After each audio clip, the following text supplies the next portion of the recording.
minha galera, beleza? Como é que vocês estão, meus amigos? Que dia ontem, hein? CPMI do dia 8 trouxe inúmeras revelações que são, no mínimo, chocantes. O depoimento do Coronel Naime trouxe informações sobre coisas que aconteceram no dia 12, mais especificamente sobre onde estavam hospedadas as pessoas que participaram das confusões.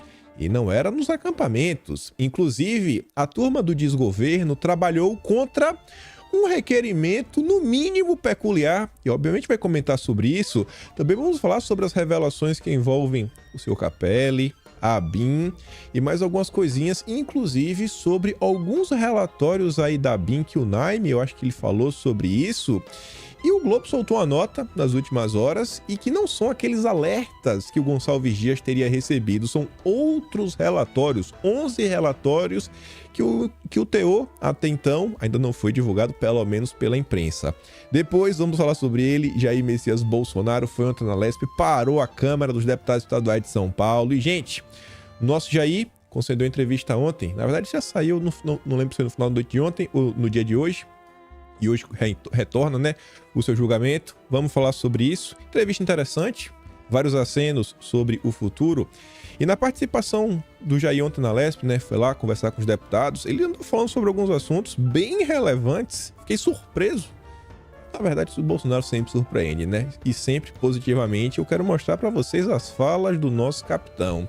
Depois, não dá para deixar de falar, o Dilma recebeu pela 4ª vez aqui no Brasil Alberto Fernandes. Para quê? Vocês nem queiram saber, coisa boa não é. E se der tempo, falaremos do Brasil que deu errado. Nesse terceiro tema, eu espero que dê para concluir ele, porque o final eu acho que dá para falarmos que cravamos mais uma informação onde estamos à frente da imprensa brasileira. Mas vamos começar e vejam só. Quero trazer aqui para vocês algumas notícias que saíram na imprensa, porque os recortes eu tenho certeza que vocês devem ver, e se vocês ainda não viram, é fácil de acessar. E vão circular principalmente aí nas bolhas da direita. Só que o que saiu na imprensa é interessante. Por quê?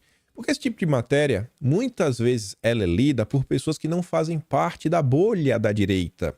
Então, aqui o que você pensa é o seguinte, cara, o que é que uma pessoa que está de fora, que não acompanha as redes do Ramagem, não acompanha as redes do Felipe Barros e dos outros deputados que estavam lá participando da CPMI, se tem esses dois, eu quero comentar sobre eles. Estou surpreso positivamente também com esses deputados.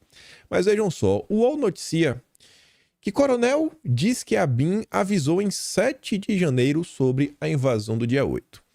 A gente já tinha comentado sobre aqueles informes, né, aquelas mensagens que foram disparadas para vários setores e também para o Gonçalves Dias, mas agora o Coronel foi na CPMI e afirmou com todas as letras: a ABIN avisou dia 7. Em depoimento à Comissão Parlamentar Mista de Inquérito, o ex-chefe do Departamento Operacional da Polícia Militar do Distrito Federal, Jorge Naime, disse que a ABIN avisou sobre as ameaças de invasão da sede dos 3 poderes na manhã do dia 7. Segundo ele, o alerta foi dado por volta das 10 horas da manhã em um grupo de WhatsApp que reunia representantes de órgãos de inteligência. Naime afirmou que nenhum membro de seu departamento participava do grupo. Que ele foi responsabilizado. A gente vai falar sobre isso. O que me causa estranheza é que no dia 7, às 10 horas da manhã, a ABIN informa claramente que estava confirmado que tinham a confirmação de invasão de prédios públicos e isto foi relatado nesse grupo. Isso foi noticiado pela imprensa. E outros portais também trouxeram um conteúdo similar ao que o UOL está informando. Eu espero que nesse momento as pessoas no Brasil, por mais que tenham ódio a Bolsonaro, elas se questionem sobre isso. Beleza, ainda que elas queiram atribuir a Bolsonaro qualquer tipo de culpa que não tem nenhum nexo, causal, físico, que nem no Brasil o Bolsonaro tá, pelo amor de Deus. Mas, gente, olha só, onde é que estava a inteligência?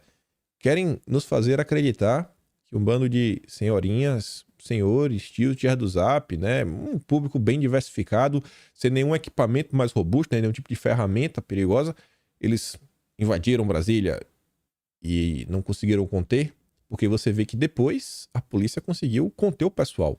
Depois, quando realmente viu o reforço, conseguiu conter. Será que não tinha que ter tido um reforço desde o início?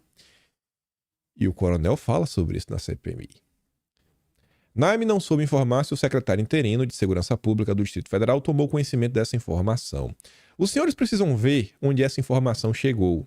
Se essa informação chegou ao nível de secretário e comandante-geral, eles não tomaram as providências, porque minimamente o gabinete de gestão de crise tinha que ter sido acionado nesse momento. Coronel, especialista na área, há anos trabalhando no Distrito Federal, falando, cara, se esses caras receberam esse informe, eles não fizeram o que eles tinham que ter feito. Podia ter tido confusão? Podia. Mas talvez, pessoal, assim, eu acho que seria basicamente impossível que, se a turma realmente tivesse entrado em campo para valer, que pelo menos a vandalização, né, o vandalismo teria sido menor. Ou se as ingerências não passaram, as inteligências não passaram essas informações para o secretário. E aí que causa estranheza é que nos relatórios que tem o próprio secretário, relata que ele passa praticamente a tarde inteira informando ao governador que estava tudo bem, que estava tudo certo, que estava tudo monitorado. Então e aí? Chegou a informação ou não chegou? Ele está informando que está tudo bem. Então percebam que são perguntas que têm que ser feitas e têm que ser esclarecidas. Acampamento. O coronel voltou a criticar o Exército, argumentando que os militares impediram a Polícia Militar do Distrito Federal de desmobilizar, em dezembro de 22, o acampamento montado em frente ao quartel-general do Exército. A gente foi impedido, não conseguimos fazer nem metade do que estava previsto, nem do que não estava previsto não conseguimos fazer. A PM ficou em um descrédito muito grande. E o coronel Naime está preso desde fevereiro. Sobre esse final, que ele falou de acampamento, fala de Exército, vou olhar uma nota, pesquisava o que a imprensa comentou sobre isso, e nenhum veículo de mídia colocou na manchete.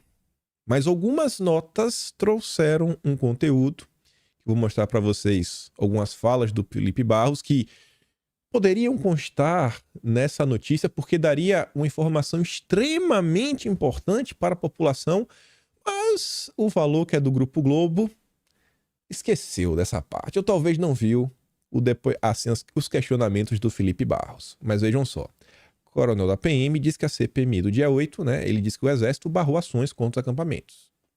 Aí lá para as tantas, ao longo da matéria, fala o seguinte, o coronel da PM foi questionado sobre a atuação da corporação quando vândalos protagonizaram cenas de depredação em Brasília em 12 de dezembro. A matéria sobre os acampamentos, só que perguntam pro cara, e aí o Valor está relatando sobre o que aconteceu no dia 12, se lembra? Que até o Sererê foi preso. Naquele dia, um grupo tentou atacar a sede da Polícia Federal, baita confusão. Naime, olha só, alegou que ninguém foi preso no dia 12, porque os criminosos subiram para os quartos dos hotéis onde estavam hospedados. Hospedado em hotel? Manifestante gourmet, hein? Esse é gourmet. Em hotel, gente. Não é acampado, é hotel, viu? Mas, nossa senhora, imagina. Você ir para outra cidade, que é a cidade de Brasília. Não é uma cidade barata para se morar. Você não tá trabalhando, então você no mínimo tem que tirar férias. E aí tá bancando hotel, ainda para causar confusão. Isso é muito engraçado. Segundo ele, o batalhão de choque não efetua prisões. Quando a gente encerrou a ação de choque, começamos a busca e captura. Acabou que não prendemos ninguém porque estavam no hotel. Subiram e foram para os seus quartos. Então, seus quartos... É um grupo de militantes gourmet. Rapaz, o Brasil está se reinventando. Mas vejam só. Essa informação, ela fica ainda mais estranha quando você analisa à luz da ação dos picanheiros. Olha o que o Felipe Barros tem para nos contar. É de se supor, inclusive, que no dia 12, como nós tínhamos aqui a diplomação do presidente Lula, estavam nos hotéis adeptos do Partido dos Trabalhadores para acompanhar a diplomação do presidente Lula.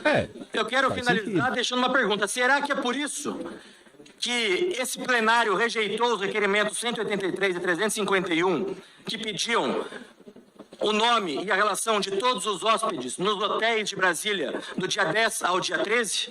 Porque o coronel Naime disse aqui categoricamente que os responsáveis pelo dia 12 não estavam no acampamento, estavam nos hotéis. E esse plenário através da articulação do líder do governo, o senador Randolfo Rodrigues, rejeitou os requerimentos de informação em que nós solicitávamos a relação dos hóspedes em Brasília do dia 10 ao dia 13. Nós iremos reapresentar.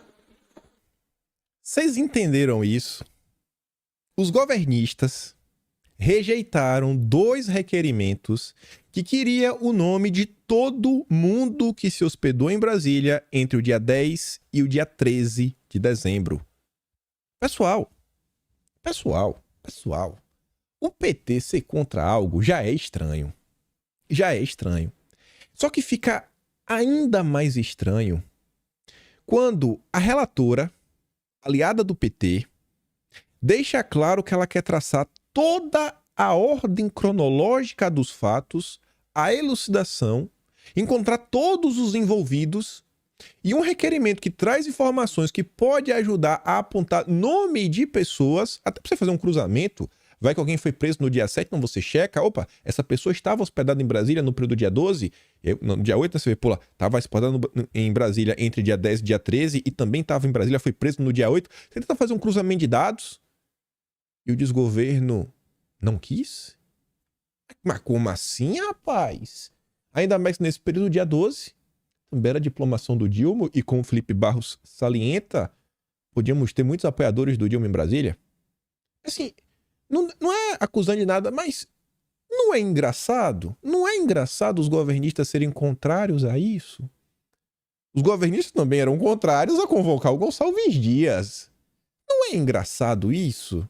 É no mínimo engraçado. Essa aqui, para mim, foi uma das informações mais interessantes ao longo do dia de ontem. Porque isso aqui é totalmente... Porque tem muita coisa que foi dita, por exemplo, a BIM alertou. Tá, beleza. Isso está sendo dito em tempo. Agora, essa daqui dos hotéis, essa é nova. Essa realmente é nova. Recomendo, inclusive, que vocês vejam na íntegra os 10 minutos da fala aí do Felipe Barros e as perguntas que ele faz pro Naime.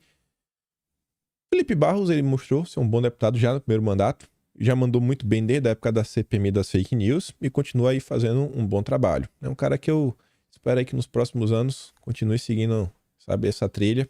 Venham cobrando muitos deputados recentemente e Felipe Barros, pelo menos, que, assim, no que diz respeito à CPMI, tá entregando bem. E é o seguinte, cara, se cada um pegar um pedaço, a coisa anda. Felipe Barros tá tocando a CPI, Eduardo Bolsonaro também tá, o André Fernandes, o Ramagem também tá na CPMI. Beleza, a galera tá ocupada, não vou ficar cobrando essa galera, pô, cuida da reforma tributária também. Não, beleza, foca na CPI. Só que tem outros 87 deputados. E aí? E os outros 87? Ah, tem uma turma que tá na CPI da MST, beleza. E os outros, sei lá, 80? Onde é que eles estão? Então, assim, se dividir, cara, vocês estão na CPI do dia 8, beleza. Toca a CPI do dia 8, a gente ajuda, a gente dá aqui um suporte. Pô, vocês estão na CPI da MST, beleza. E o restante? Vamos continuar. Esse daqui hoje eu vou ter que abrir uma exceção. Eu evito dar play em áudios mais longos. Eu sempre evito dar play em vídeo, porque questão de direito autoral, etc, tudo mais. Andar pela sombra, sempre precavido. Só que as falas do Ramagem, não dá. Porque seriam, no mínimo, vários mini recortes. 5 minutos aqui, quase 5 minutos, de pérola atrás de pérola, revelação atrás de revelação. Acho que o Ramagem, na CPI, até o momento, da direita, craque do jogo. Craque do jogo não, craque do campeonato. Do dia 1 até agora, me perdoem os outros deputados de direita, mas o Ramagem, vocês têm que tomar umas aulinhas com ele. Vamos ouvir, vamos começar. Coronel Naime, vasta experiência em manifestações aqui no DF. Sim, senhor. Em sua experiência, cerca de quantos manifestantes se encontravam na esplanada dos ministérios no 8 de janeiro? Excelência, eu só vi através de imagens de 10 a 12 mil pessoas. Muito diferente das manifestações anteriores, que cerca de 500 mil pessoas, até 1 milhão, se apresentavam. E nessas grandes manifestações, ordeiras, pacíficas, não houve qualquer invasão ou depredação, quebra de patrimônio público. Sim. O senhor já informou que estava afastado de licença no 8 de janeiro. Também não estava no momento das reuniões preparatórias e dos planejamentos anteriores a uma possibilidade de 8 de janeiro. Não, senhor excelência, eu tomei conhecimento do planejamento só depois que eu fui preso. O senhor poderia explicar a diferença de sobreaviso para prontidão rápido? Dá uma pause. O coronel estava de licença. De licença. E foi pra lá. Botou a farda, foi tentar ajudar. E o cara tá preso. O cara que tava de licença. A Mari pergunta, pô, sempre tivemos aqui manifestações com muitas pessoas, nunca teve nada. Essa teve menos gente e deu uma baita confusão. Aí o Ramagem pergunta pra ele, coronel, o senhor sabe me explicar a diferença de prontidão para sobreaviso? E olha como essa explicação muda a perspectiva de muito do que aconteceu no dia 8. O efetivo de sobreaviso, ele permanece em casa. O efetivo de prontidão, ele permanece no quartel. De prontidão, chegaria em quanto tempo choque, BOPE, o efetivo completo? 40 minutos. Imagine como estavam em sobreaviso, que ainda teria que se dirigir a seus batalhões, suas unidades, se equipar à saída. Ou seja, ter sobreaviso, eles não atenderiam à demanda que aconteceu no 8 de janeiro. Foi colocado até pela... Vocês entenderam isso? O Ramagem pergunta, eles estavam sobre aviso ou prontidão? Prontidão, o cara tá no quartel. O Naime diz que se ele já estivesse no quartel, levaria 40 minutos. O que já é muito tempo. Ainda mais quando a própria BIM já havia feito vários alertas. Além da quantidade de pessoas ser bem questionavam, né, que estavam lá para fazer a segurança, percebam que nem de prontidão eles estavam. Estava de sobreaviso. Como a Ramagem disse, tem que pegar o carro, dirigir até o batalhão, vestir a farda, faz isso, faz aquilo outro, etc. Tudo mais. Faz algum sentido isso daí? Sim, é erro atrás de erro. É erro atrás de erro. Mas vamos continuar. A relatora e a oposição também bem conhece, nós sabemos que foi o coronel Klepter que deu a ordem, a determinação de colocar essas tropas, esses batalhões de sobreaviso. Qual era a função do coronel Klepter no início de janeiro até o 8 de janeiro? O coronel Klepter era o subcomandante-geral. Qual a posição dele, o cargo, a função dele agora? Hoje ele é o comandante-geral da Polícia Militar do Distrito Federal. Quem o promoveu a comandante-geral? Doutor Ricardo Capelli. Ricardo Capelli, o interventor, o promoveu, a pessoa que colocou as tropas todas de sobreaviso e não de prontidão. Ricardo Capelli, antes de ser interventor, ele trabalhava em que ministério? Excelência, que eu tenho conhecimento do Ministério da Justiça. 02 do Ministério da Justiça do senhor Flávio Dino. Mesmo de licença, o senhor vestiu a sua farda e foi à esplanada tentar evitar que manifestantes invadissem e depredassem patrimônio público. Onde estava o coronel Klepter? Ele estava no Gabinete de Gestão de Crise na Secretaria de Segurança. Ele chegou na presença de quem ao Teatro de Operações? Juntamente com o Dr. Capelli. O senhor declarou que a entrada nos prédios públicos no 8 de janeiro foi fácil e diferenciada, isso comparado a diversas manifestações. Portanto, clara omissão. Qual é a atribuição, a obrigação e a responsabilidade da Polícia Militar do Distrito Federal diretamente aos prédios dos três poderes, inclusive internamente? Excelência, a Polícia Militar, a responsabilidade dela é somente nas vias do Distrito Federal. E eu cito para os senhores, historicamente, eu operando de choque, inclusive na época do movimento do Passe Livre, eu lembro que o excelentíssimo senhor senador Renan Calheiros era o presidente dessa casa, e ele mesmo deu a determinação que a polícia de choque não podia entrar no Congresso, pois nós não temos jurisdição aqui dentro. Então a polícia militar, ela age dos limites do Congresso para fora. E todas as vezes que houve alguma intervenção, que eu estava à frente, que nós entramos aqui no Congresso, foi com autorização do presidente da casa. E eu, por várias vezes, já presenciei fatos dos manifestantes invadirem a chapelaria, a tropa de choque da Câmara dos Deputados ou do Senado Federal conseguir conter ali na chapelaria, enquanto a Polícia Militar se reorganizava e retirava essa tropa de volta para as vias. Só que dessa vez, assim, realmente foi impressionante como foi fácil adentrar os prédios públicos. Como foi fácil adentrar os prédios públicos. A Maria começa, ó. Quem foi que colocou sobreaviso? O Klepter. O cara que colocou sobreaviso. Não colocou de prontidão. Acho que já tá meio errado. O Naime tava de licença. Ele sai de casa, de licença, bota a farda, vai trabalhar para tentar resolver um problema que, inclusive, como ele está listando aqui, se caso se confirme, não era nem da alçada da PM, ou seja, está fazendo um favor, porque ele está falando que dentro do Congresso não era a jurisdição deles. E ele foi preso. E o outro, que deixou sobreaviso, que chegou com o Capelli, foi promovido pelo Capelli. Não é engraçado isso? E os governistas impediram a convocação do Capelli. É muito engraçado isso também, não é?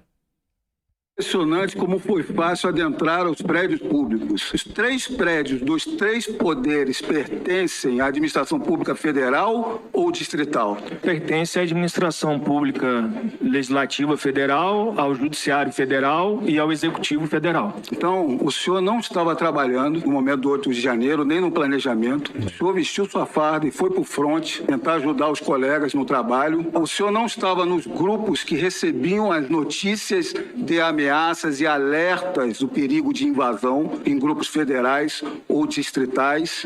E a Polícia Militar do Distrito Federal não tem qualquer atribuição perante os 3 prédios públicos dos 3 poderes. Então, coronel, o senhor está claramente, indevidamente preso, enquanto outras autoridades deveriam estar no seu lugar.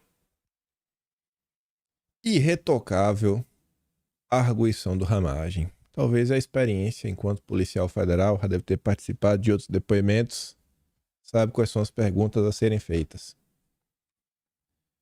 É difícil pedir parlamentares assim, desse calibre, de ir em sessões, não para fazer lacração, mas para fazer as perguntas mesmo que elucidam os fatos. A verdade, ela se impõe por si só. A força da verdade é maior do que qualquer coisa. Maior do que qualquer coisa, maior do que quer, sabe, vídeo impactante. É a força da verdade. É uma sequência lógica, argumentativa. Eu vou mandar todos esses vídeos para vocês no Telegram, como eu sempre mando. Mostre esse vídeo para as pessoas. Questionem se elas acham que é correto o que está acontecendo com esse cara, com o Naime. O cara estava lá, combatendo nos vândalos e está preso. Onde está a justiça nesse Brasil? As pessoas querem prender, então vamos, mas prende o certo. Prende o certo.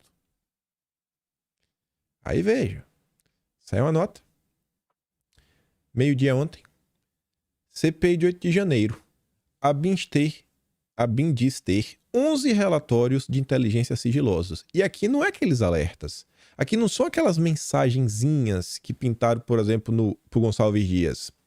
A BIM produziu 11 relatórios de inteligência de caráter analítico sobre os ataques do dia 8. Alguns deles foram confeccionados pelo grupo de trabalho interno criado para assessorar a intervenção federal na segurança pública do Distrito Federal. As explicações constam de um ofício enviado por Alessandro Moretti, diretor-geral substituto da BIM, à CPMI do dia 8. Segundo o documento, os relintes, como são chamados os relatórios de inteligência, estão classificados como reservado por conter dados pessoais de cidadãos e, por isso, serão mantidos sob sigilo, mas acho que os deputados deveriam ter acesso. Estes relatórios são diferentes dos alertas que ganharam destaque após o Gonçalves Dias omitir o recebimento deles. Segundo a BIM, os alertas são mensagens difundidas por aplicativos para comunicar fatos e situações graves e urgentes, considerados de real ou potencial interesse imediato. Já esses relintes, esses relatórios analíticos, são documentos utilizados para difundir conhecimento produzidos por profissionais de inteligência que descrevem e interpretam eventos reais ou hipotéticos e são enviados por meio eletrônico, geralmente criptografados ou por meio físico. Eu acho que esse relatório às vezes cita nome de pessoas que podem estar fazendo isso, fazendo aquilo outro, etc. tudo mais. E aí vamos pensar, vamos aqui fazer uma suposição, que eu não acho que estaria muito longe. O alerta é, detectamos que dia 7 alguém pode querer invadir a sede de cada um dos 3 poderes. Esse é um alerta. Os relintes pode ser o seguinte, estamos detectando, vimos a movimentação no grupo tal, fulano, ciclano, beltrano, tais pessoas estão falando sobre isso e papapá, e por isso essas movimentações nos fazem acreditar que por causa dessa pessoa, podemos ter alguma confusão no próximo dia 8. Não sei. Eu acho que os deputados tem condição de ver isso daí.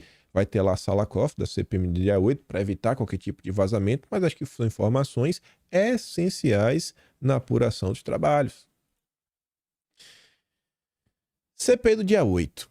Vamos fazer aqui um comparativo. A gente vai comentar sobre o tema, mas vamos achar duas notícias. A do Globo eu só vou trazer a manchete, para você ver a parcialidade do pior jornal desse país. Twitter se nega a fornecer contas suspensas por postagens golpistas. Se ler uma manchete dessa, você pensa o quê? Twitter é cúmplice. O Twitter é bolsonarista? Vamos agora ver o mesmo assunto sobre a ótica de outro veículo também de esquerda, o UOL. Twitter não indica contas com conteúdos golpistas da CPI e já coloca a justificativa no título, desafio técnico. Twitter se nega. Se nega. Estou negando. Não vou dar. Estou fechado com os golpistas. O Twitter não indica. Você vê como é diferente? Você vê que como a própria manchete do UOL já inclusive coloca o porquê o Twitter não indicou, não é que ele se negou, ele não indica por causa de um desafio técnico, uma dificuldade técnica. Você consegue ver a diferença? A Globo, que está fechada com Lula, e o UOL, que adora o Lula, mas não é a Rede Globo. Nada nesse país consegue ser pior do que a Rede Globo hoje. É um absurdo, me tira do sério. Mas vamos dar uma olhada. A plataforma disse que as demandas de informações apresentadas pelo deputado Duarte Júnior são excessivamente amplas e genéricas e representariam um desafio técnico-operacional sem precedentes e uma tarefa descomunal. Fornecer todas as informações na forma como requeridas representaria evidente desafio técnico-operacional na produção e fornecimento de volume de dados e informações sem precedentes em toda a operação global da empresa. Nunca na história do Twitter, em todo o planeta Terra, alguém pediu o que está sendo pedido agora. Twitter se nega. Ei, diacho, essa porcaria, esse lixo não é concessão, não o jornal, mas a TV é. Pra vocês terem ideia, olha o que foi pedido. Coisa pouca, coisa pouca. O requerimento pedia a relação de todas as contas excluídas da plataforma. Todas. Aqui não tá falando que é só do Brasil, não. Tá falando de todas. E dos respectivos dados utilizados para o cadastro da conta e o motivo para exclusão no período de 1º de outubro de 2022 a 25 de maio de 2023. Todas as contas excluídas, possivelmente se foi excluída pela plataforma e porque a plataforma excluiu, ou se o próprio usuário que excluiu e quando. Todas. É coisa pouca. Além disso, foi solicitada a identificação dos perfis verificados que tiveram conteúdo relacionado aos atos ocorridos no dia 12 e no dia 8, removidos ou restringidos, informando qual foi a postagem que gerou tal punição, além de um relatório sobre denúncias recebidas pelo Twitter no mesmo período. Também isso é muita pouca denúncia, né? A plataforma apresentou um balanço parcial, dizendo que removeu quase 1.300 tweets considerados irregulares pela Justiça Eleitoral e reteve 41 contas de usuários da plataforma. Para que se tenha ideia, somente no Brasil, durante o período de 10 de janeiro de 2022 a 31 de janeiro de 2023, as operadoras do Twitter receberam mais de 112 mil denúncias. 112 mil! Todas estas denúncias foram analisadas pelas operadoras do Twitter que, buscando garantir a segurança e integridade da plataforma, adotaram as providências cabíveis com relação a cada uma delas. O Globo tenta vender a ideia como mais ou menos assim, né? Chega lá o funcionário do Twitter, recebe, não vou fazer porque eu tô de má vontade. Porque para obter esses dados é só escrever assim, ó. Não é escrever, porque hoje em dia tem comando de voz. Computador, gere um relatório com todos esses dados. Pronto, tá aqui o relatório pronto. É um comando. Coisa mais simples do mundo, né? Como se a empresa tivesse, assim, capaz de fazer qualquer coisa. E olha o tamanho do requerimento. Quantas pessoas que nada tinha a ver com dia 8 poderiam ser atingidas. E ainda aqui entra a privacidade dos usuários. Mas segundo, não se nega. Segundo o Globo, se nega. E por que o Globo fala isso? Por quê? Por causa disso tá aqui, ó. O Globo fez uma reportagem até importante mesmo aí, para falar do Discord no Fantástico. É importante alertar para os problemas que acontecem no Brasil. O problema é que o interesse da turma não é apenas resolver problemas. Eles querem utilizar toda essa questão, eles querem qualquer coisa que tem Big Tech que eles consigam aproveitar, eles querem pegar para quê? Para tentar avançar com o PL 2630. Isso é óbvio. Sobre a questão do 2630 e as Big Techs, Lira diz que Google e Meta ultrapassaram limites no lobby contra a pele das fake news. Espero que o Lira também se posicione assim quando os zongueiros entrarem em campo por diversas leis, porque até então não vi nenhum deputado e senador reclamar das ONGs. Arthur Lira admitiu que Google e Meta, controlador do Facebook, WhatsApp e Instagram, lideraram uma operação de pressão e lobby para derrubar o 2630. Segundo ele, a proposta não avançou na casa por uma mobilização que ultrapassou os limites do contraditório democrático capitaneado pelas Big Techs. Isso ele falou lá naquele fórum que está tendo lá em Portugal, né? De grandes personalidades aí da academia, do judiciário, do executivo, do legislativo. Aí falam que por causa dessas ações tem um inquérito na Polícia Federal, né? Estão sendo investigadas. Além do site hospedado no exterior, com placar de intenção de votos dos deputados, instigando usuários a mandarem mensagens para os parlamentares.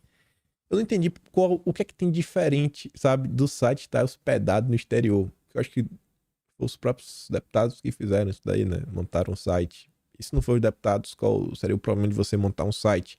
Porque se você monta um site mostrando quem está a favor e quem está contra, se você quer que as pessoas votem a favor, é só você olhar, essa turma da direita está contra o projeto, você sabe quem são o nome, você vai lá e liga para essas pessoas, para você mudar o voto de quem está contra, né, a pele da censura, a pele da Globo, que vai dar dinheiro para a Globo. Porque eles falam assim, ó, diretores de Big Techs estiveram diversas vezes na Câmara de Deputados desde que o PL entrou em pauta. Ao todo, 33 deputados mudaram seus votos diante da pressão. Uai, mas já que tem do site, a turma da esquerda também não podia fazer pressão. Os deputados de centro, centro-direita, né, e quem é contra a parte da pele que dá dinheiro para a Rede Globo, né, para os grandes veículos de mídia, do jornalismo profissional, também não podiam ligar? Óbvio que podiam. Mas a narrativa é importante. O Estadão é a favor. O projeto cuja votação foi colocada em regime de urgência em abril hoje está parado. A proposta legislativa obriga as plataformas a remunerarem conteúdo jornalístico. Esse é o interesse do Estadão e da Rede Globo. E prevê um sistema rigoroso de multas e sanções no caso de disseminação de notícias falsas. E tanto faz. Não é a preocupação deles. E aí vamos falar do Jair. Até puxando, né? Saindo de Portugal para o Brasil. Lá em Portugal, 2 ministros do desgoverno falaram do Jair. Pequeno resumo. Atos do dia 8 foram como combustíveis para...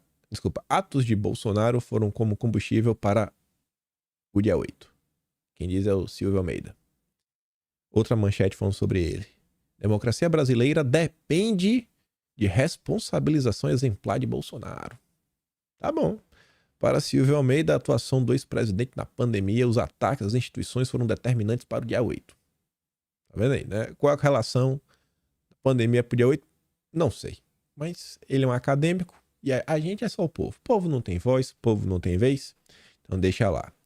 Outro que também comentou foi o ministro da Justiça e Segurança Pública. Inelegibilidade de Bolsonaro é resultado esperado.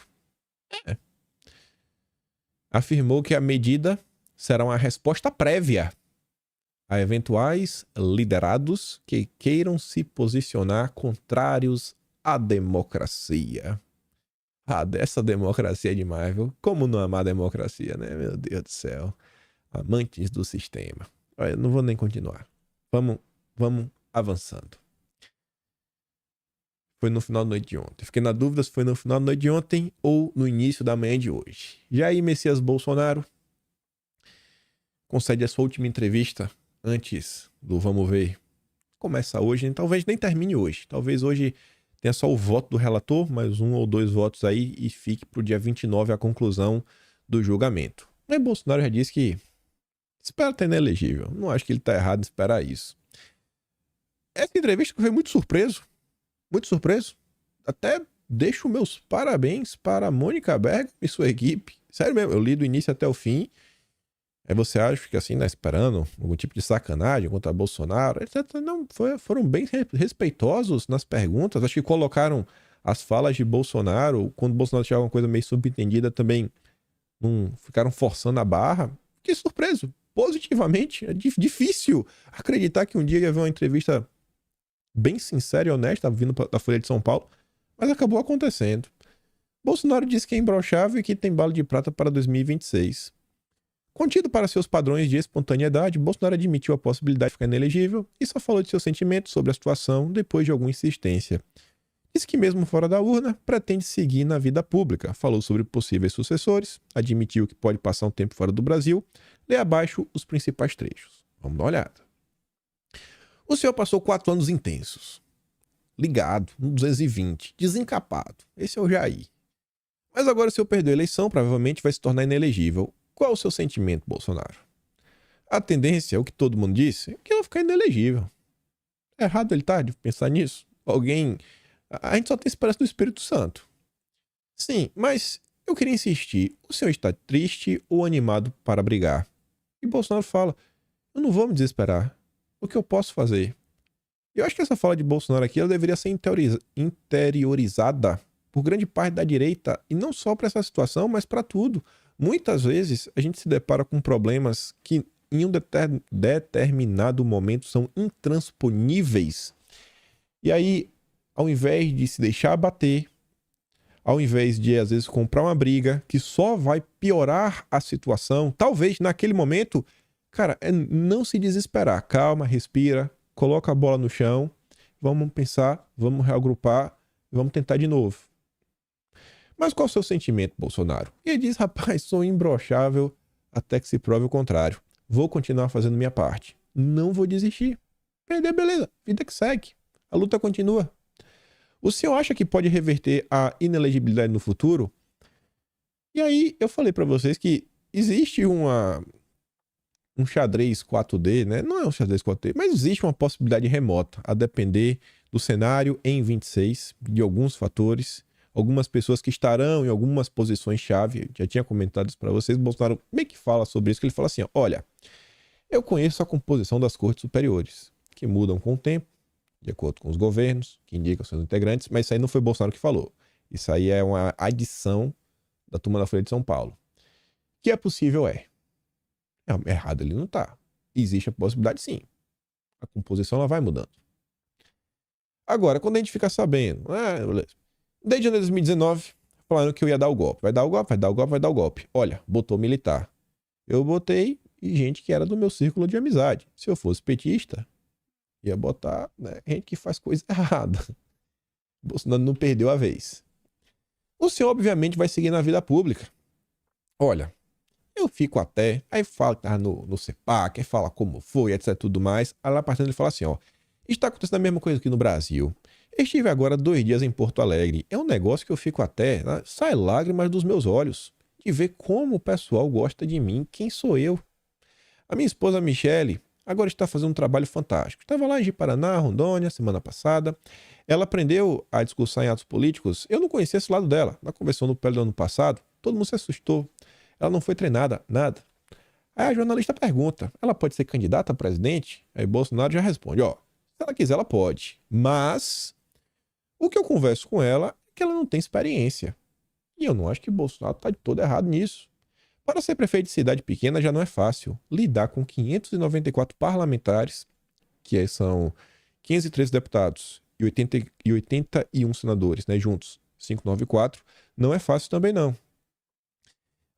Eu acredito que ela não tem experiência para isso, mas é um excelente cabo eleitoral. E eu não acho que Bolsonaro está errado quando ele pontua isso. Tem muita gente que acaba seguindo a Michele. Aí, bastante ele pergunta, ele fala da questão da Michele, como o pessoal foi para cima, a questão do Cid, que fazia um pagamento de despesa para uma coisa ou outra, que o pessoal fica tentando procurar pelo em sapo. Aí a Folha pergunta, tá, então, e por que o senhor não fazia então os pagamentos diretamente? Para evitar? Por que o Cid fazia?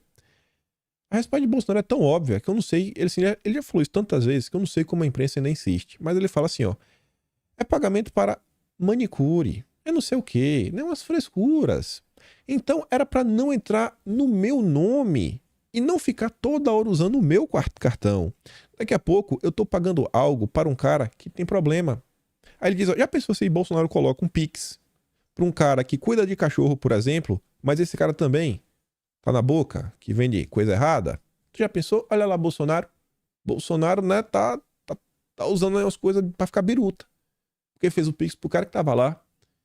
Isso aqui não é óbvio, não faz lógica. Isso aqui é questão de segurança, simples. Você omitir. É igual quando vai no restaurante, alguém come primeiro que ele, né? Pra ter certeza que a comida tá de boa. Não botaram nada na comida do cara. Outro possível candidato da direita, caso o senhor fique inelegível, é o governador de São Paulo, Tarcísio. Aí Bolsonaro responde, não, é um excelente gestor. O senhor apoiaria? Pode ser. Teria que conversar com ele. Só que olha agora. Mas se não for ele, quem seria? Aí Bolsonaro fala, bom, não, isso não por enquanto. Tem uma bala de prata, mas não vou te dizer para você ficar perturbando no bom sentido. Tem uma bala de prata, mas não vou revelar. Bolsonaro teria, então, algum nome, mas não vai falar agora, por diversas razões, até para a imprensa não ficar batendo. Aí diz, o senhor tem um caminho, uma bala de prata, para as eleições de 26. O que nós plantamos ao longo de 4 anos não foi blá, blá, blá. Eu fui para o meio da massa, bafo na cara, arriscando, né? Meu Deus, um monte de coisa acontecer com ele. A gente trouxe o pessoal para acreditar no seu país. Aí a Folha pergunta, o que o senhor vai fazer imediatamente depois que o tribunal deu o veredito? Vai viajar pelo Brasil? Pode viajar para fora do país? Isso. Eu não vou me desesperar. Com julgamento justo, serei absolvido por unanimidade e seguirei elegível. Aproveitou para dar uma politicada. Aí lá para as tantas, ele chega aqui no final. Tem mais uns pedaços da entrevista, mas sei lá, eu achei que as perguntas fossem meio bem genéricas, meio aleatórias. Mas essas aqui eu acho que faz muito sentido. Eles perguntam assim: o senhor se arrepende de alguma atitude na pandemia? Aí Bolsonaro diz: eu falaria menos com vocês da imprensa. Tá errado? De jeito nenhum. Mas o senhor não falava com a imprensa, só falava ali no cercadinho. Falaria ainda menos. Ele diz menos, porque tudo é distorcido. Falaria menos para não ter menos problema. Aí diz medo de falar. Ele fala assim, tem assuntos no Brasil que até vocês jornalistas, se falarem, vão para cadeia. Todo mundo sabe o que é, nem vou ler. Tem muito deputado hoje com medo de ocupar a tribuna. Até 2001, a Constituição dizia no artigo 53 que deputados e senadores são invioláveis por suas palavras. Ainda dava confusão. Então o Congresso aprovou a inclusão do pronome quaisquer palavras. Para falar quaisquer coisa, tá de boa.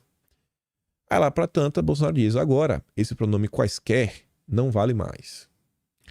Aqui, eu não acho que Bolsonaro está dando a justificativa para covardia, para deputado se omitir de comentar sobre coisas importantes.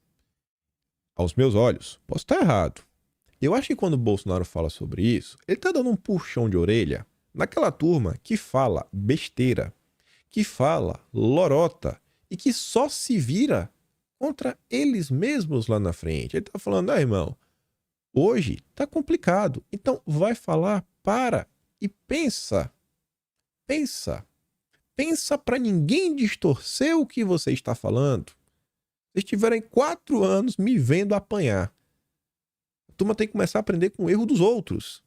E não continuar cometendo vários erros. Assim, você enquanto parlamentar, você enquanto deputado, vereador, prefeito, deputado estadual, irmão, presta atenção. Quando for abrir a boca, para e pensa. Para depois não falar, é um absurdo, ai, que mundo injusto. Não, o mundo é injusto. Mas por que o cara da esquerda pode falar? Porque ele é de esquerda e o mundo é injusto. Essa é a realidade. Infelizmente, ela não é justa. Mas o que é que vamos fazer? Eu não sei o que vamos fazer ainda. Mas com certeza, dar murro em ponta de faca não ajuda. Pelo amor de Deus, tenhamos sabedoria. E aí ele, Jair Messias Bolsonaro, no dia de ontem, mais uma vez, tentando dar um direcionamento para as coisas, fazendo um trabalho que eu acho que caberia aos nossos deputados, muito mais do que ele, mas Bolsonaro realmente, ele não abandona a vida política. Mais uma vez, Bolsonaro aparece para salvar o dia, falando reforma tributária. Vamos ver.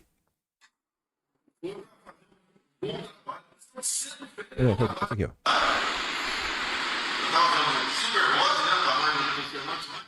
O áudio tá meio ruim.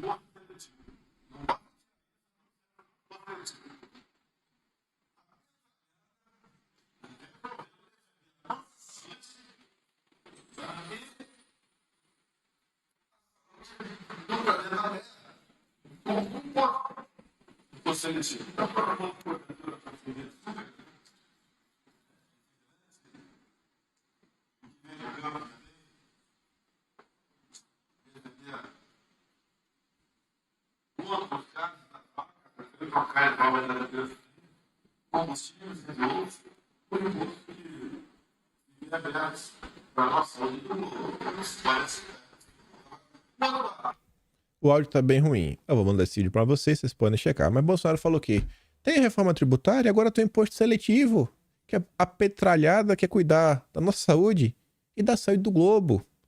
Aí você gosta de uma bebida açucarada, né? Aí ele fala do arroto da vaca, do peito da vaca, a carne vai aumentar de preço também, o combustível, e tudo isso porque pra salvar a saúde do planeta. Gente, olha só, a tendência é que o governo entre com os dois pés para avançar com essa reforma. Tem a máquina na mão. Tem um Pacheco no coração, né? Que quando chegar na mão dele vai voar no Senado. Então, assim, o espaço para barrar é na Câmara. Ainda que não consiga barrar, a turma tem que, pelo menos, explicar para a população sobre o que está acontecendo, sobre o que está em jogo, para lá na frente, quando as coisas derem errado, quando o preço de tudo aumentar, a população falar, pô, bicho, entendi, foi a reforma tributária. Quando o preço da parcela que um pai paga todo santo mês da escola do seu filho, né, que sua escola particular, vir maior, ele fala, eita, pô, foi a reforma tributária. Quando o cara vê que o condomínio dele aumentou de preço, por quê? Porque o serviço de segurança de vigilância aumentou de preço, por quê? Por causa da reforma tributária. Isso segundo os dados do CNC, né? A Confederação Nacional do Comércio, a gente comentou no dia de ontem. Aumentar aí, pô, aumentou, pô, então agora não vai ter mais segurança o tempo todo, só vai ter à noite.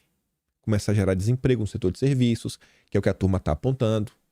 Então, pelo menos as pessoas saberem por que está tendo desemprego, por que está tendo aumento de preço, principalmente no setor de serviços de comércio também. E onde estão os nossos deputados?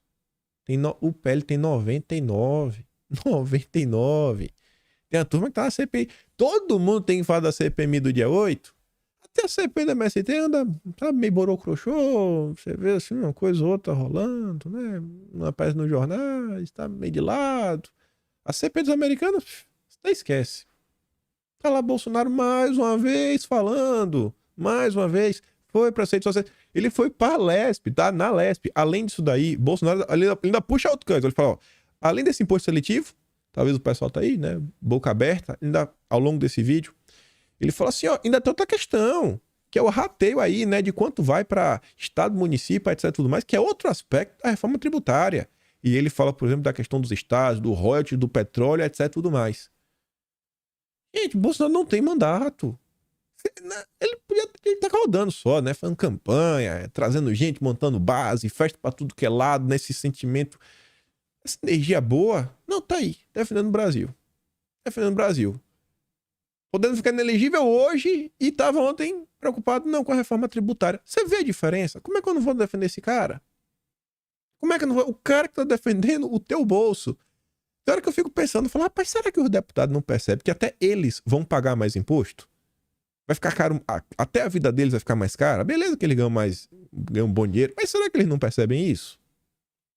E olha só, o Lira tá em Portugal, tá em Lisboa, e o Lira quer colocar em votação no máximo, até dia 17. Ou seja, tem 20 dias, no máximo.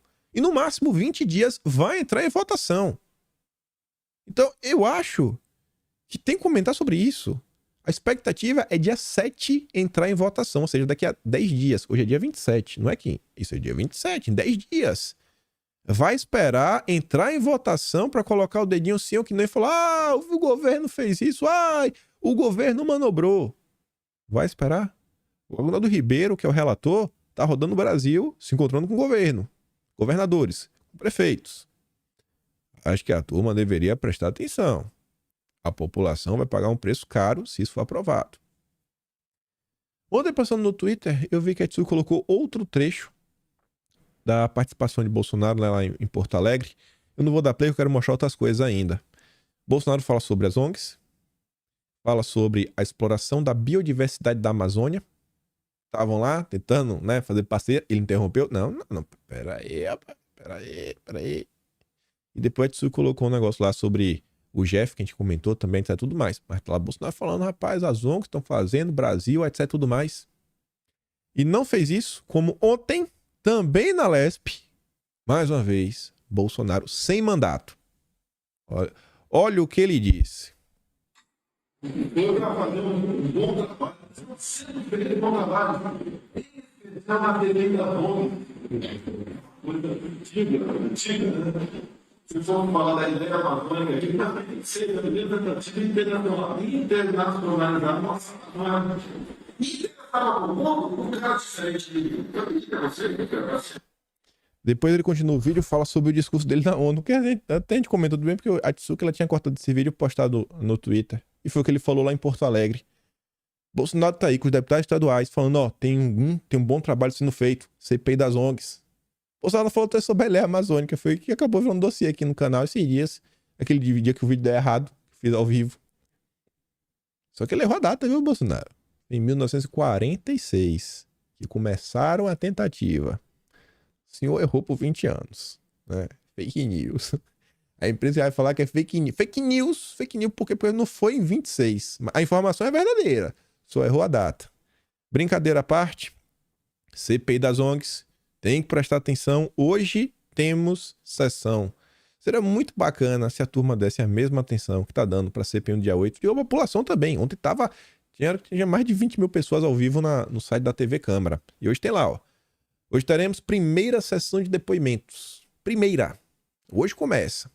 E aí, sobre depoimentos, eles querem levar os índios para comentarem sobre como está a situação de vida deles, o que está sendo colocado na mesa, etc e tudo mais. Olha só o início desse vídeo que o Amazônia Azul postou e o presidente da CPI das ONGs, o Plínio Valério, compartilhou. Só o início. Para que existe uma FUNAI? Para que existe um CMBio? Para dizer que eu não posso fazer nada, para me viver na pobreza, eu não quero. Nem o CNV, se estiver ouvindo, nem apareça na comunidade Nova Vida, na Terra Regina Raposa, só porque vocês vão ter problema comigo e com o meu pessoal lá. Por quê? Porque nós queremos tudo que é de melhor. A minha comunidade hoje, as senhoras estão comprando máquina de lavar roupa. Ora, isso é errado? Não. Isso tira a cultura? Não. Não muda. Ela vai continuar e ele o mesmo índio.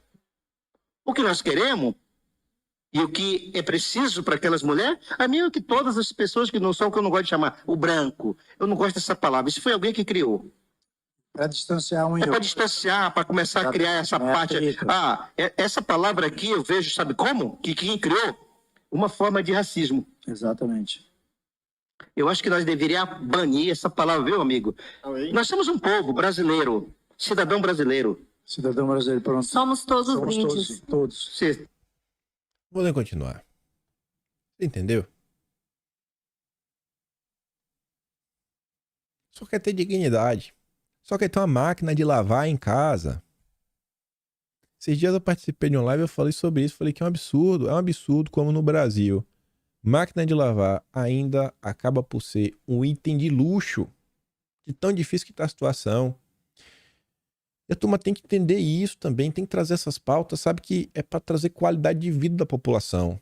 O embate ideológico é importantíssimo. Vide aí como tá a questão, né, dos pequenininhos, o que estão falando nas escolas, a educação, toda essa agenda woke, mas também não dá esse aspecto econômico que realmente muda a vida das pessoas e traz qualidade de vida. Não podemos esquecer. E eu sinto que hoje, assim, grande parte da direita tá perdendo meio que o chão. Eu vejo às vezes uns deputados colocando vídeo em festa, sabe? Uma coisa ou outra, eu fico assim, rapaz, velho. Será que essa turma tem noção que eles são deputados, que as pessoas os seguem, sabe? Porque tem esperança de ver dias melhores e ver que vocês estão curtindo a vida doidado. Nada de errado. Você está indo pra festa que alguém te chamou, mas faz isso não, pô. Faz isso não, sabe? Deixa pra quem é influenciador. Então, deixa pra pessoa comum. O deputado pega mal. Pega muito mal. Eu não vejo, sabe, os deputados da esquerda botando... assim, só quando é o casamento do Lula, né? Normalmente eles evitam, sabe, postar foto ostentando, né? Roupas caras, comida cara, jantares caros. Isso pega mal. Pega mal. Eu falo por mim. Tento poder falar uma coisa que eu possa apontar o dedo.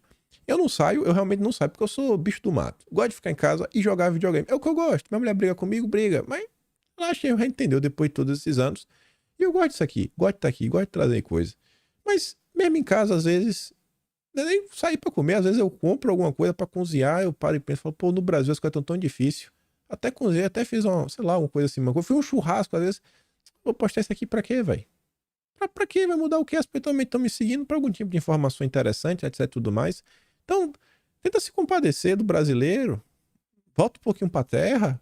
Você vê os exemplos de Bolsonaro a vida toda, sempre foi aquele cara humildão do povo, comendo podrão. Todos os relatos que eu recebo, é um negócio que é unânime. Se Bolsonaro fosse um cara esbanjador, em algum momento alguém iria conseguir desmascarar ele. Mas o cara tá fingindo há 20 anos que é pobre, o cara tá fingindo há 20 anos que é humilde, não, que tá comendo espetinho. Tem 20 anos mentindo? Pô, bicho. Não dá, né, gente? É 20 anos que é relatar que come no refeitório da Câmara. Então, às vezes, precisa de um toquezinho na turma também. Me desculpa pegar no pé, mas estou do lado do pobre. Cada dia eu tô mais comprando a pauta do pobre. Tá achando ruim? Problema de vocês. Vocês não, que eu duvido sair de vocês, mas de quem tiver incomodado. Voltando aqui para essa questão de ONGs e Agenda Verde, achei engraçado essa correlação aqui que a Yara fez. Tava passando no Twitter, né? Eu vi assim, ó. Curiosamente, a empresa contratada para dar consultoria para a regulamentação do mercado de carbono, que foi contratada pelo MDI, de Alckmin, né? É o Way Carbon. A Way Carbon é 80% do Santander. E quem é o maior acionista do Santander? A BlackRock. Precisa continuar? Hub de Estudos Climáticos de Colômbia capacita agentes públicos do Brasil. Parceria da Comunitas, Columbia Global Centers Rio e o Climate Hub vai oferecer uma formação sobre a crise climática e economia verde para 50 lideranças públicas de todo o país. O Instituto Estrangeiro veio para o Brasil, montou uma filial e tá aí, né? A qualificação vai durar 5 semanas, abrange temas como o desafio da crise climática e descarbonização energética. Quando eu li isso daqui, eu falei, opa, já comentamos sobre isso? Tá no Atlas de março, no capítulo de Relações Internacionais. Acho que o nome do dia é Tapetismo Verde. Acho que tá assim. Mas tá ali, ó.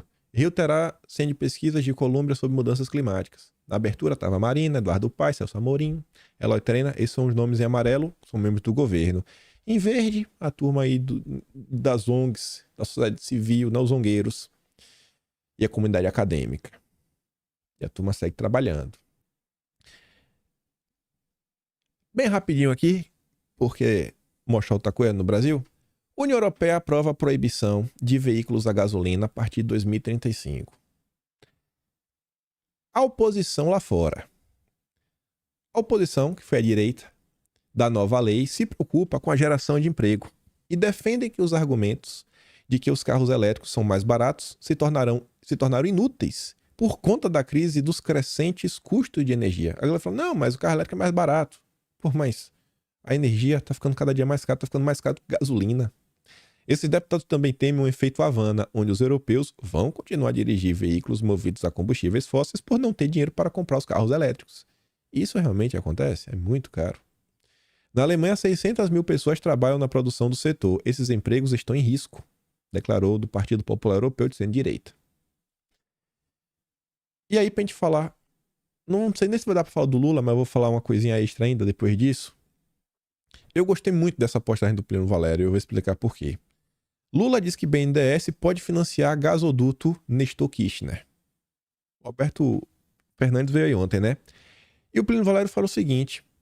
Por que não usa esses bilhões para obras tão necessárias para os brasileiros como a recuperação da BR-319? Não é possível que o asfaltamento de uma estrada que já existe, a estrada já existe, é só asfaltar, implique em mais riscos ao meio ambiente do que um monstruoso gasoduto em outro país que não existe. Criar um gasoduto tem menos problema para o meio ambiente do que asfaltar uma estrada que já existe. O Alberto Fernandes, ele consegue criticar o Dilma, o Plínio Valério, ele consegue criticar o Dilma, criticar a Agenda Verde, apontar a hipocrisia da esquerda e ainda propor uma solução. BR-319, integração regional, melhoria de vida para o povo do Manaus.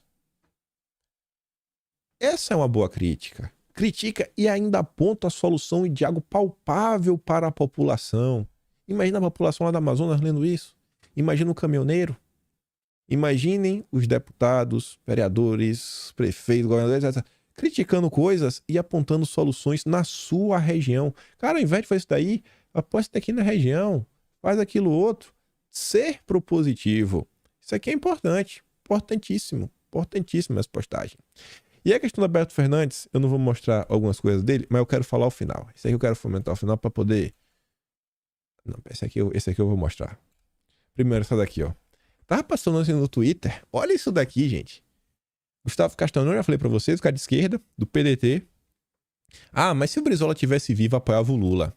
O que Brizola mandava a gente distribuir nas universidades? Encontrei fazendo arrumação na casa dos meus pais. Gente, esse folheto aí deve ser da década de 80, o início dos anos 90. Olha só, o Globo na pele do Cordeiro. Lula, Roberto Marinho e o Mercadante. Olha que trio. Olha desde quando Lulinha é o queridinho da Rede Globo. Desde quando? O Brizola avisava. Tá ali, né? O lobo vestirá a pele de cordeiro para confundir seu rebanho de suas vítimas. De um lado, acenderá a vaidade de um intelectual elitista e manipulará o rebanho com as migalhas de seu banquete. No outro, o lobo na pele de cordeiro dominará a cúpula de um partido de trabalhadores e os levará por 10 caminhos à boca insaciável das feras. Isto porque a natureza do lobo e da cúpula do Partido dos Trabalhadores é a mesma. Globo e o PT são iguais. A esquerda já sabia disso há mais de 20 anos. E aí, pra gente encerrar o vídeo, ontem eu trouxe esse vídeo de Jones do Manuel, falei que é importante. É um vídeo onde ele fazia uma autocrítica da esquerda, falava que esse posicionamento da esquerda a favor do sistema é horrível, porque o sistema não tá do lado do povo, não tá do lado do pobre, o pobre fica puto da vida a ver que a vida dele tá uma porcaria enquanto a turma tá curtindo adoidado. E ele pontuava, ele sai descrevendo como a vida... Comentei ontem, mandei esse vídeo lá no canal Telegram. Eu falei, ó, presta atenção nisso daqui, presta atenção. Eu postei isso 4h38 da manhã lá no perfil do Atlas no Twitter. Olha a mensagem. A nota que foi publicada no final da noite de ontem, 7 da noite, pela Folha de São Paulo. Esquerda tende a dialogar com sentimento antissistema. E não é falando do Jones Manuel, é a Dilma que já está falando sobre isso. Um dos grandes desafios estratégicos da esquerda brasileira é reconstruir uma perspectiva antissistema, de radicalização da democracia como ferramenta para a soberania e justiça social. Ela está falando que, além de se colocar antissistema, tem que começar a trazer as pautas reais para melhoria de vida da população, justiça social, melhoria de vida para o povo. De acordo com a Dilma, o espírito antissistema está disseminado em nossa sociedade. Seria erro imperdoável deixar que deixar que a direita continue apoderado desse sentimento para manipular de forma reacionária. A gente já dominou isso daí. Tem que agora também pegar outra área. Discurso propositivo, um projeto de país. Não é para não. As minhas listas, o meu monitoramento qualitativo da esquerda, eu acho que são boas, né? Já é mais um aqui que a gente fala muito antes da imprensa. É o que eu digo para vocês. No meu tempo livre, eu tento ver o que a esquerda tá falando. Vamos tentar entender a cabeça da esquerda, porque da direita normalmente já sei o que o pessoal tá discutindo. Então tentar trazer mais alguma informação aqui para vocês, né? É a nossa função. Eu acredito no poder da informação. Vou mandar todos os vídeos que eu dei play lá no Telegram. Recomendo verem a sabatina, os questionamentos completos do Ramagem. Deu quase todo, mas recomendo, a participação dele inteira ontem. Do Felipe Barros também. A do Eduardo Bolsonaro também foi muito bacana. E do André Fernandes também foi muito bacana. Ainda teve outro lá, o Macron. Não é Macron, não. Acho que é Marcon. Foi legalzinha também. Mas Eduardo Bolsonaro, André Fernandes, Felipe Barros e o Ramagem, recomendo uns 40 minutos, né? Cada um são 10 minutos. E é isso. Se gosta do meu trabalho, pode ser membro do canal, tem um botão de valeu, tem um Patreon na descrição, tem um Atlas Brasileiro, kimpai.com/br. História, tudo esse Brasil, tudo tá acontecendo, tudo registrado. Para lá na frente, ninguém esquecer de nada. Vamos lembrar dos detalhes. E peço para compartilhar esse vídeo e se der, né? Volta amanhã. Volta, que eu também espero estar aqui. Aquele grande beijo, abraço, tamo juntos. Valeu, meus amigos. Fui!